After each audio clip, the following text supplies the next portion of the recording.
Nah,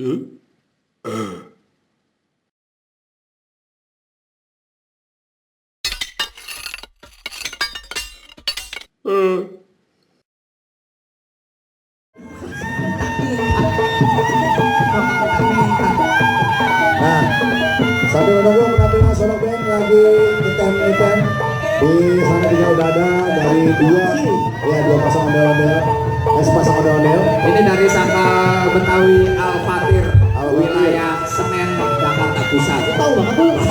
Hotel-hotel gue juga. Ini termasuk karya lu juga ya? Bukan. Oh, Iya, bukan. bikin sendiri. Oh, bikin. Cuman satu paguyuban. Oh, satu paguyuban ya. Ayo, paguyuban. Udah, Iya. Oke. Jadi gini ya, Bang Dul.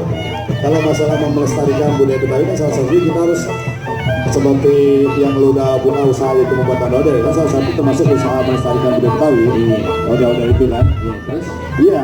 Kalau udah nggak dari sekarang, anak-anak kita nggak akan kenal ondel itu apa. Nanti keburu punah kalau kita nggak lestari. Makanya mulai dari kalau bisa budaya deh tuh anak kenalin deh tuh budaya terus seni-seni Betawi kita kenalin biar juga nggak habis memakan waktu. Iya dong ya.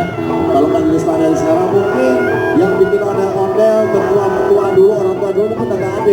Oh iya. Kalau lo nggak kembangin lagi, lo nggak terusin namanya usaha babelo, mungkin nggak akan ada ondel-ondel kayak lu gini lagi. Kalau bisa sih yang punya seni karya seni Betawi khususnya ya budaya orang tuanya ajarin tuh ke anaknya. Yeah. Kalaupun anaknya nggak mau, seenggaknya tetangga biar nggak putus. Iya, ya kudu begitu, gitu kan? Itu nenek.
Menyaksikan dulu ondel-ondel Betawi